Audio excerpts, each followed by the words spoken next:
বৃষ্টির মধ্যে ভিজে ভিজে বহরমপুরের 10 মুন্ডু মেলায় গিয়েছিলাম। আর গিয়ে প্রথমে চোখে পড়লো এই সুন্দর ফুলটা, বেশ সুন্দর লাগলো, আবারও নিয়ে নিলাম। আর টি লাভারদের জন্য এটা না কিনলে হয়, ছোট ছোট এই 3টে ছাকনি নিয়ে রাখলাম, খুব সুন্দর। আর নিয়েছি এই 2টো কাঁচের কাপ, এটা বেশ ভালো লাগলো। আমার আছে কিন্তু ছোট সাইজ আছে।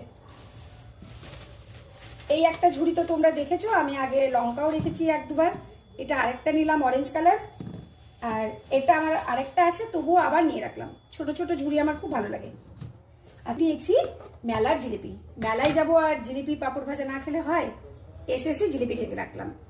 তো বেশ, তাহলে আজকের আমার এই শর্ট ভিডিওটা কেমন লাগলো অবশ্যই কিন্তু কমেন্ট করে জানাবে। আর আমার বড় ভিডিওগুলো দেখতে গেলে আমার চ্যানেলটা তোমরা ভিজিট করে আসবে। আজকের মতন টাটা, গুড নাইট।